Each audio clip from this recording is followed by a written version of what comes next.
성도 여러분 안녕하십니까? 세상에 오셨네. 우리를 위해 세상에 오신 우리 예수님을 또 아름다운 음성으로 찬양해 주신 우리 학생반 먹브레드 학생반 우리 친구들에게 감사드립니다. 지난주에 이어서 또 이번 안식일에도 우리 장선미, 강승재 우리 두 분이 저희와 함께 예배하고 있습니다. 다시 한번 환영해 주시기 바랍니다.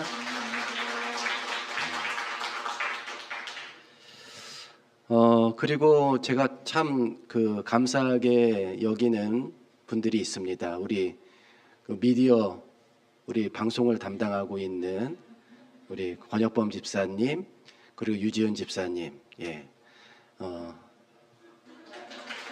뭐 일어설 것까지는 없었는데,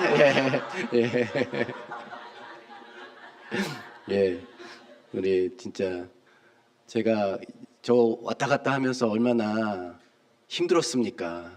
그런데 두 분이 이렇게 맡아주시니까 제가 뒤에서 우리 교인들을 맞이할 수 있게 되어서 너무나 요즘은 참 평안하고 감사하다는 생각이 듭니다. 최근 과학자들은 남극 심해에서 이상한 소리를 탐지했습니다. 주기적으로 반복되는 듯한 소리인데 해저 지각 운동이 일으키는 소리인지 조사해 보았더니 그럴 가능성은 없었습니다. 아니면 심해에 존재할 것 같은 플랑크톤 같은 그런 생명체가 일으키는 소리일 것이라고 또 추측해 보았지만 그러기에는 파장이 너무나 컸습니다. 결국 과학자들은 우리가 모르는 미지의 생명체가 내는 소리일 것이라는 결론에 이르렀어요.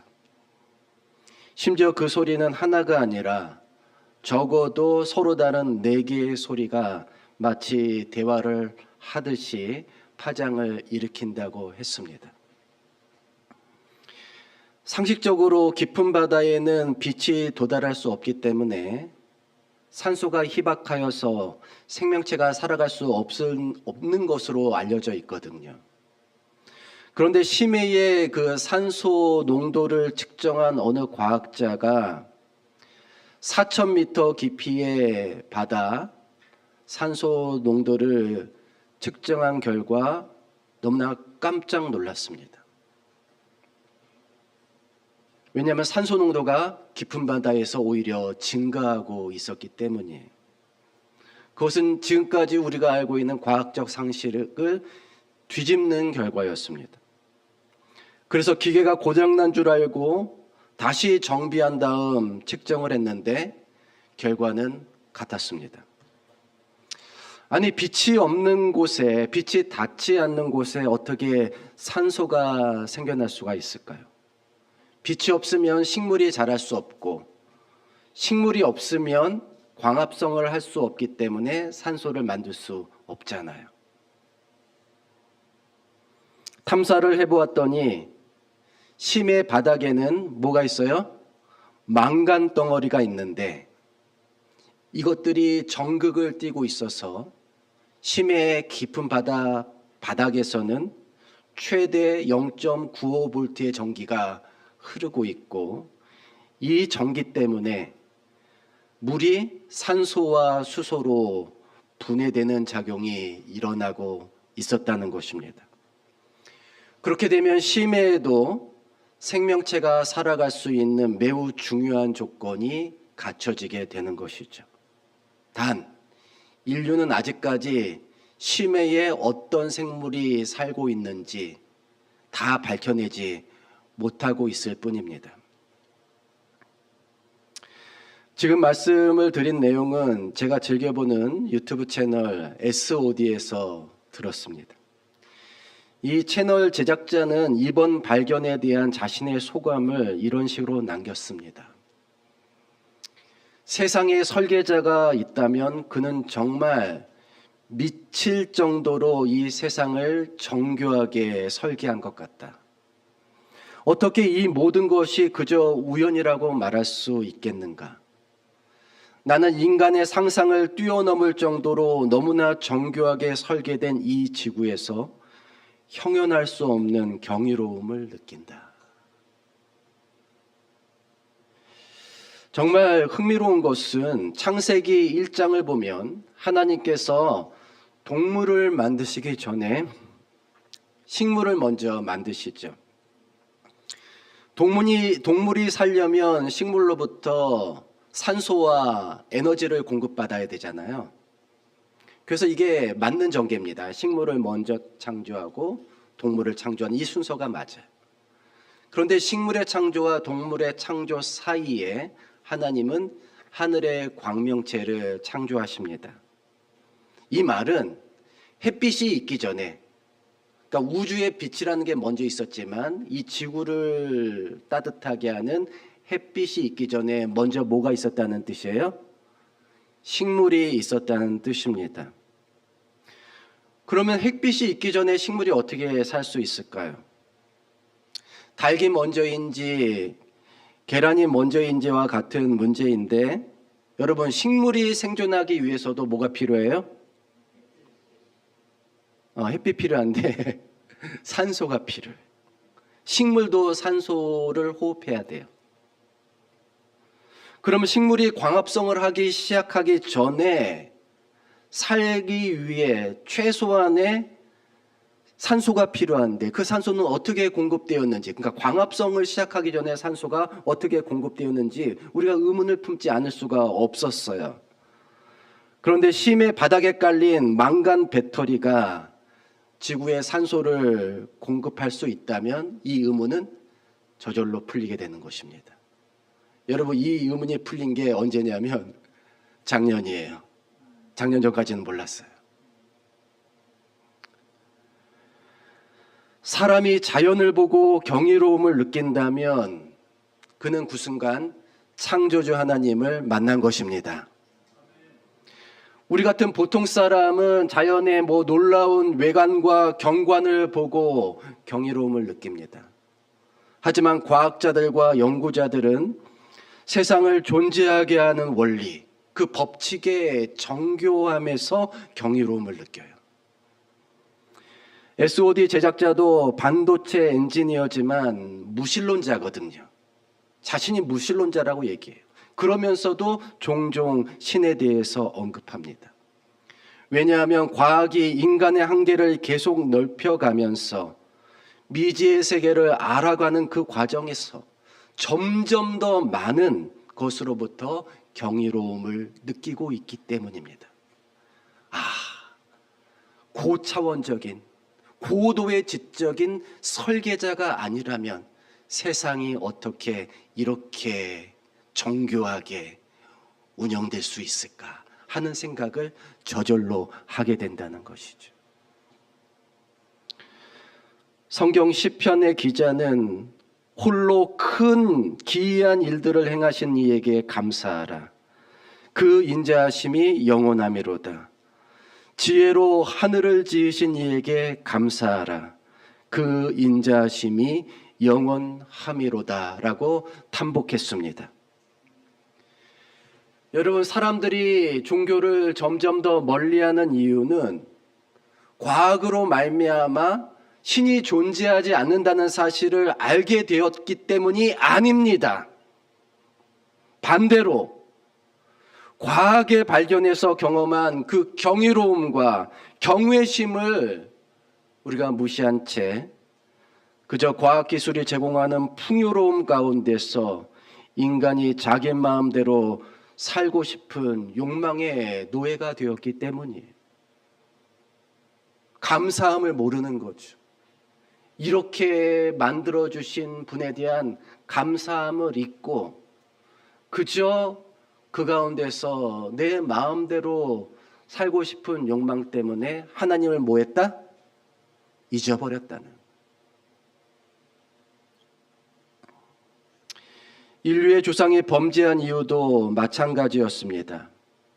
하나님이 없어서가 아니라 자기 마음대로 살고 싶어서 인간이 하나님을 떠났던 겁니다. 창세기 3장을 보면 하나님은 아담과 하와를 에덴 동산이라는 아주 살기 좋은 곳에 두셨어요.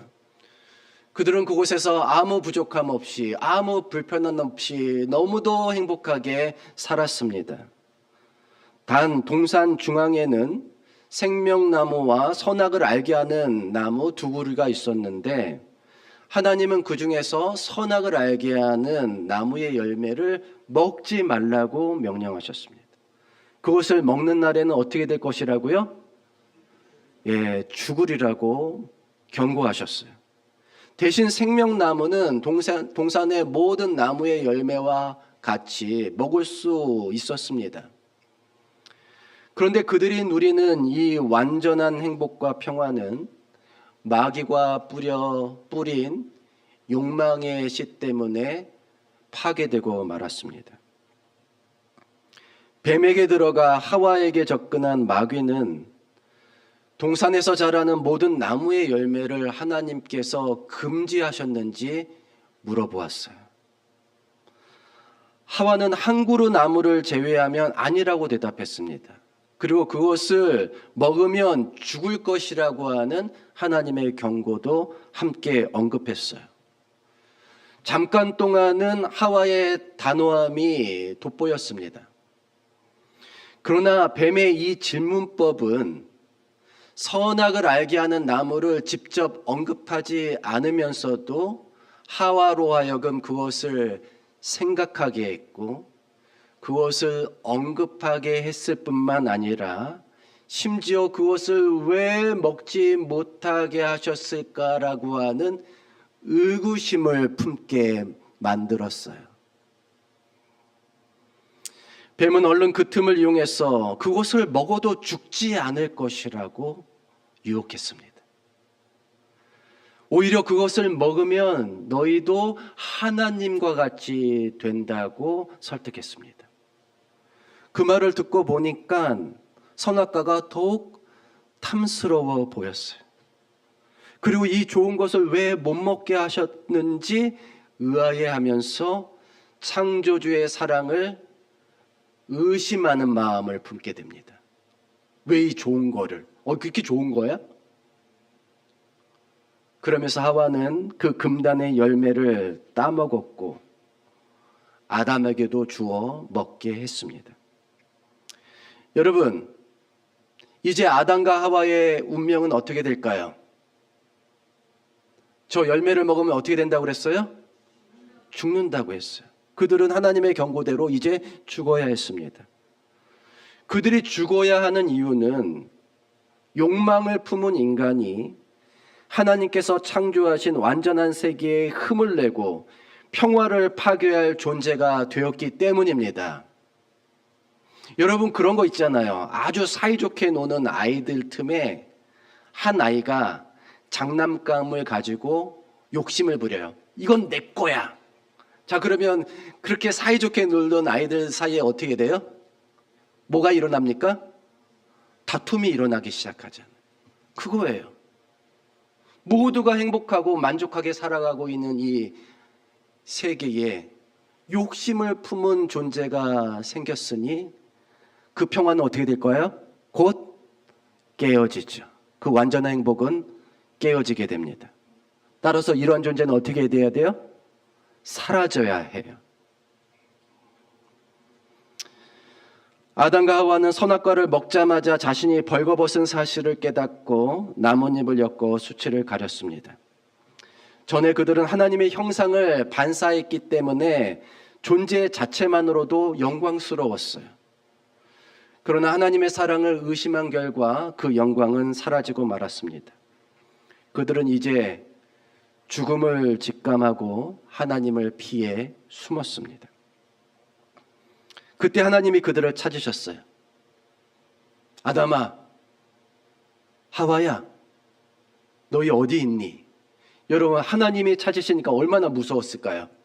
나 뭐하러 찾는 거예요? 뭘 혼나러 찾는, 죽이려고 찾는 것 같은 느낌이 들었을 거 아니에요. 왜냐하면 먹으면 죽는다고 그랬으니까. 그러나 하나님은 벌을 주시려는 것이 아니라 그들을 살리시기 위해 찾으셨습니다. 하나님은 그들을 찾아내어서 하와에게는 너희가 죄를 지었기 때문에 여자는 해산의 고통을 느끼며 자식을 낳아야 한다고, 또 남자는 죄 때문에 땅의 저주를 받았으니 땀을 흘리면서 노력해야 먹고 살 수 있을 것이라고 말씀하셨어요. 그리고 그렇게 살다가 흙에서 왔으니 흙으로 돌아가라고 명령하셨습니다. 요약하자면 죄를 지어서 이제 바로 죽는 것이 아니라 앞으로 해산의 고통과 노동의 고통을 겪으면서 자식을 낳아 키우면서 고생스럽게 살다가 죽으라는 말씀이었습니다. 여러분, 사는 거 고생스럽죠? 그쵸? 예. 우리 학생들은 대학만 들어가면 다 되는 줄 알지만 산 넘어 또 뭐예요? 산이에요. 더 큰 산이에요. 예. 대학만 졸업하면 다 될 것 같죠?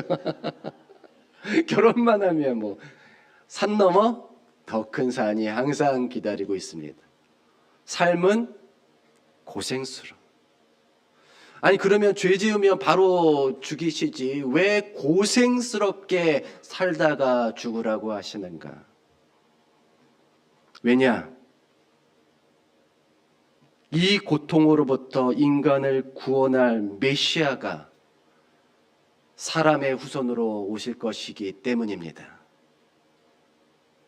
그래서 인류가 구원받을 수 있는 기회를 얻을 수 있다면 그렇게라도 사는 것이 가치가 있는 것이에요.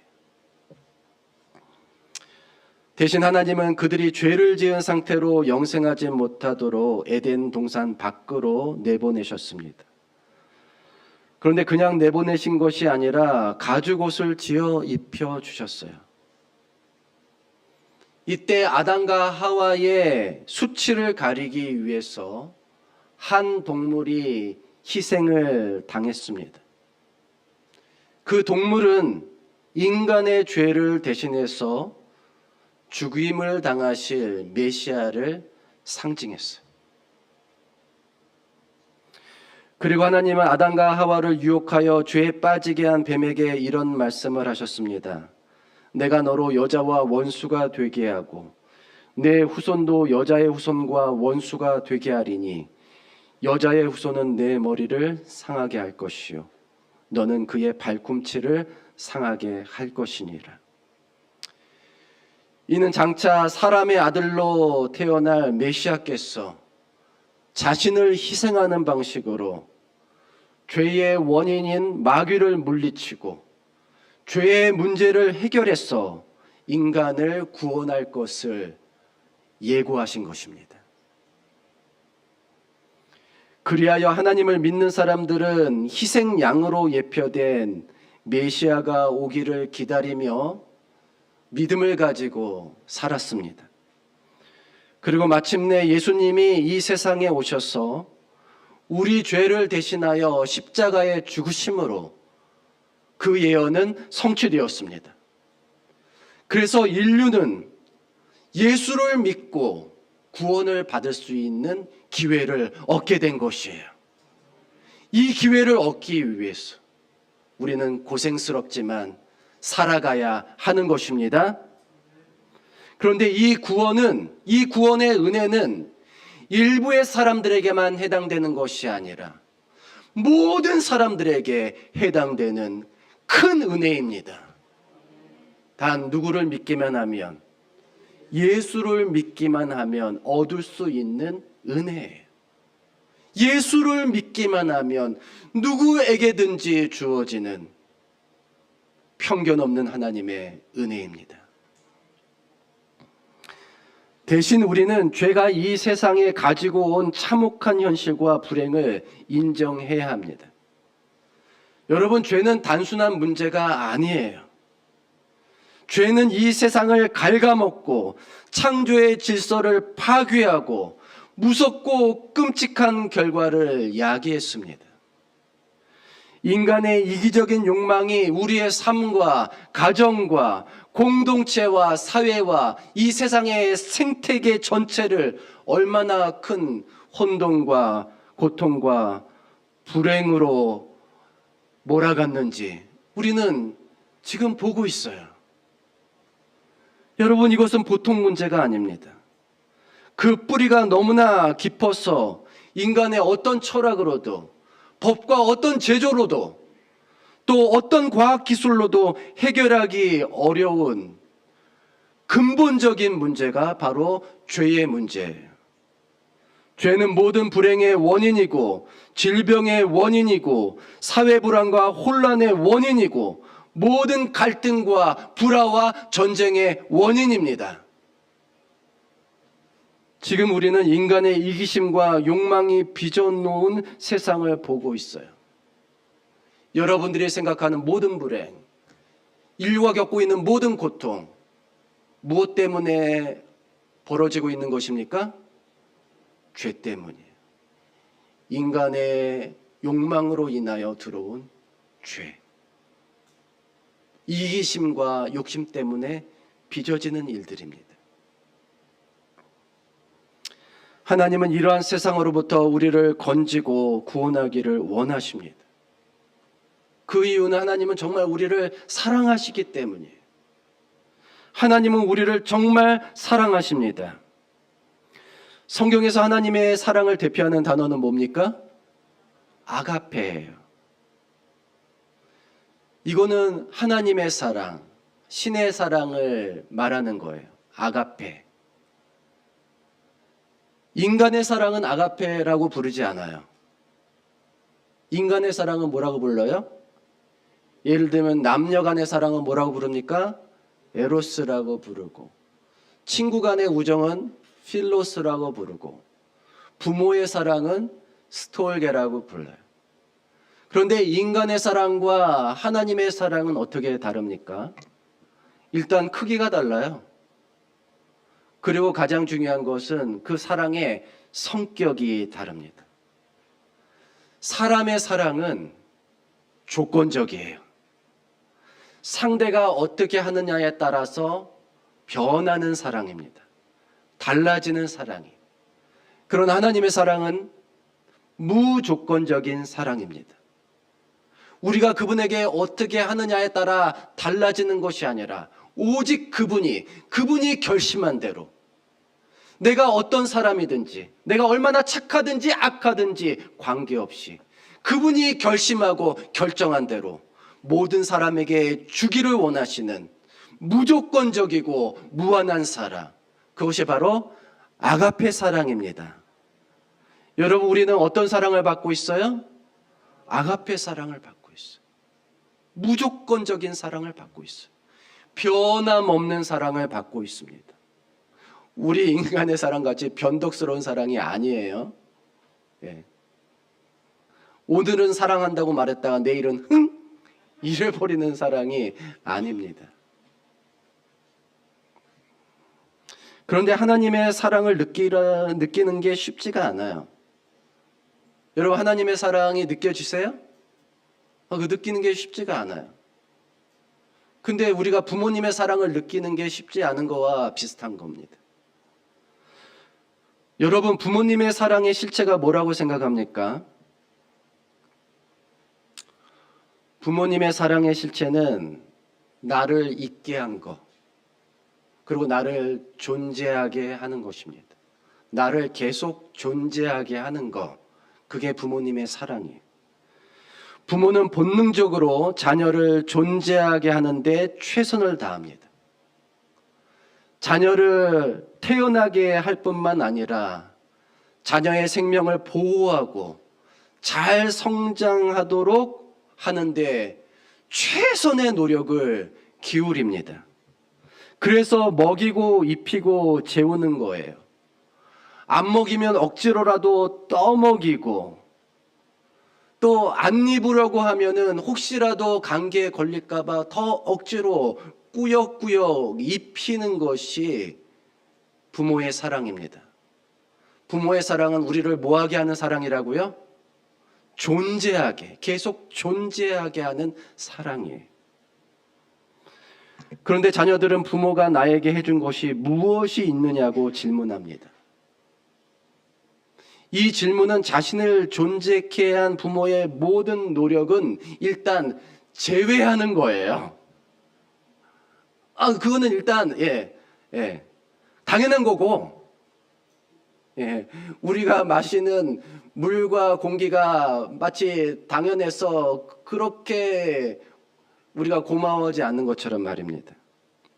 그런 거 말고, 딴 사람이 하는 것처럼 다 하는 거 그런 거 말고, 뭐 나에게 재산을 많이 물려주었다든지, 뭐 회사를 물려주었다든지, 특별히 아주 비싼 무엇을 사주었다든지, 다른 아이는 해보지 못한 특별한 경험을 하게 해주었다든지 해야 나한테 뭘 해준 겁니다. 아니면 해준 게 없는 거예요. 드라마 같은 데 보면 친모는 찢어지게 가난해서 그저 안 먹고 안 입히는 방식으로 자식을 그래도 힘들게 키웁니다. 그러다가 어느 날 이혼한 아빠가 데려온 부잣집 새엄마가 비싼 가방 사주고 옷 사주고 공부도 시켜주니까 새엄마 좋다고 홀라당 따라가 버려요. 그때 자식들이 엄마를 버리면서 단골 메뉴처럼 하는 말이 엄마가 나한테 해준 게 뭐 있어요. 엄마가 나한테 해준 게 뭐 있어. 그러다가 시간이 흘러 나중에는 별 애정도 없이 비싼 것 몇 번 사주는 엄마는 진짜 엄마가 아니고 자신을 존재케 해준 엄마, 모든 것을 다 바쳐서 자신을 있게 한 엄마가 진짜 엄마이고 그것이 진짜 사랑이라는 것을 알게 되지 않습니까? 공감해요? 여러분, 특별히 우리 자녀들, 나를 존재하게 한 부모님의 사랑을 절대 잊지 마세요. 끄떡끄떡 해야지. 그게 진짜 사랑입니다. 뭐가 진짜 사랑이라고요? 나를 존재하게 한, 뭐 특별한 거 사주는 게 아니라 나를 먹여주고 입혀주고 재워주신 부모님의 사랑이 진짜 사랑이라고.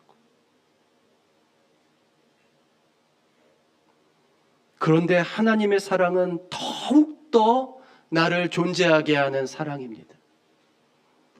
하나님은 나를 존재하게 하신 창조주시잖아요. 그렇죠? 창조주, 나를 존재하게 하신 창조주 하나님.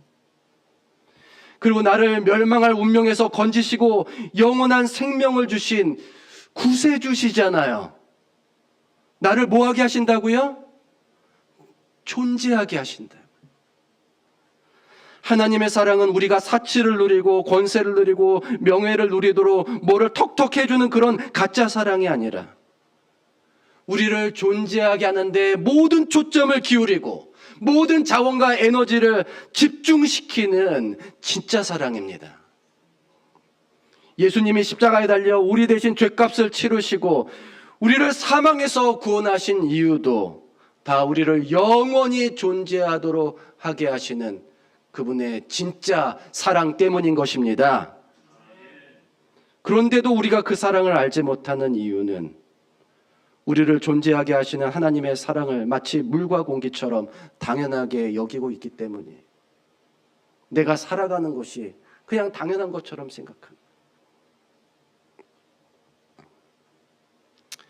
자연 앞에서, 과학의 신비 앞에서 경이로움을 느끼는 순간 우리가 창조주 하나님의 임재 앞에 서게 되는 것처럼 예수님은 우리를 대신해서 십자가에 달려 죽으셨음을 깨닫고 그 놀라운 사랑에 감동하는 순간 우리는 구속주 하나님 앞에, 그분의 임재 앞에 서게 되는 것입니다.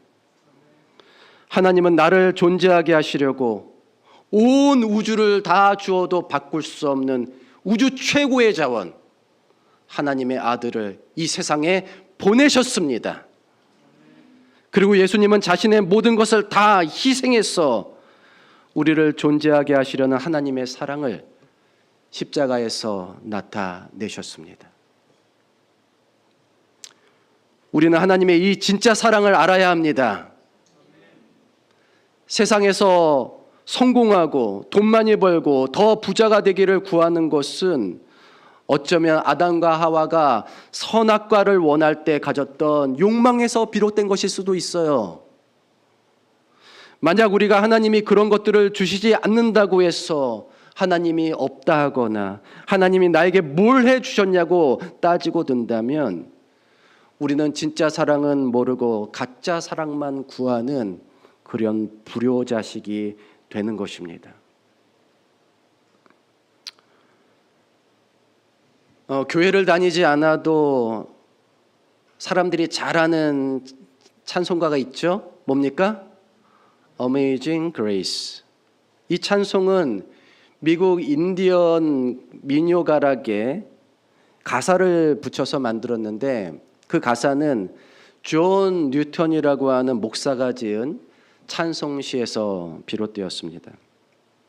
존 뉴턴은 영국에서 태어나 기독교 가정에서 성장했지만 7살 때 어머니를 잃고 하나님과 멀어졌습니다.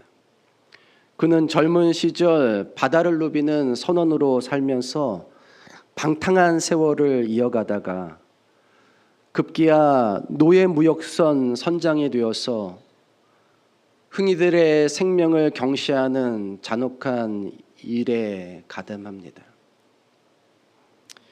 그러다가 아프리카로 항해하는 도중 폭풍을 만나서 생사의 갈림길에 섰을 때에 어려서 예배했던 하나님을 기억하고 기도를 올린 뒤에 극적으로 살아남게 돼요. 그는 그때 자신이 하나님의 은혜로 구원을 받았다고 믿고 이후로 노예 무역을 포기하고 그리스도인으로 살기 시작합니다. 그리고 나중에는 시골의 작은 목사가 되었는데 그때 자신의 경험을 찬송시로 적었고 그 시가 오늘날 우리가 부르는 어메이징 그레이스의 가사가 된 것입니다. 우리 찬미가 가사를 보면 자비로운 주 하나님 날 구원했으니 내 잃었던 귀한 생명 이제야 찾았네 이렇게 되어 있어요. 찬송가 가사에는 나 같은 죄인 살리신 주 은혜 놀라워 잃었던 생명 찾았고 광명을 얻었네 이렇게 되어 있어요. 두 가사 너무나 좋고 참 고급진 표현으로 되어 있습니다. 그런데 원문 가사를 보면 이렇습니다. Amazing grace, how sweet the sound that saved a wretch like me. I once was lost, but now am found. Was blind, but now I see. 직역하자면 하나님의 은혜는 참으로 아름답고 놀라워라. 그 은혜가 나 같은 파렴치한 사람을 구했네. 나는 길을 잃었지만 주께서 나를 찾으셨네. 전에는 눈이 멀었지만 이제는 볼 수 있다네. 여러분, 내가 주를 찾은 것이 아니라 주가 나를 찾은 것입니다. 맞죠? 그런데 여기서 나는 그냥 내가 아니라 비열하고 파렴치한 죄인입니다. 하나님이 이런 사람을 구원하셨어요. 왜냐하면 하나님의 사랑은 무조건적인 아가페 사랑이기 때문입니다. 하나님은 노예 무역상도 사랑하시고 강간범도 사랑하시고 연쇄살인범도 사랑하십니다. 우리가 상상할 수 없고 이해할 수 없는 수준의 무한하고 무조건적인 사랑으로 우리를 사랑하십니다. 믿으십니까? 우리가 그리스도인으로서 알아야 할 단 하나의 진리가 있다면 그것은 하나님은 사랑이시다라고 하는 진리입니다. 그리고 우리가 실천해야 할 단 하나의 진리가 있다면 우리도 무조건적으로 다른 사람을 사랑해야 한다는 것입니다. 자연적인 상태의 인간은 불가능하지만 거듭난 그리스도인은 성령의 도우심을 받아 하나님의 사랑을 실천할 수 있습니다. 우리가 하나님의 이 사랑을 잊지 않고 감사하며 우리 삶에서도 실천할 수 있기를 주님의 이름으로 간절히 축원하며 말씀을 마치겠습니다.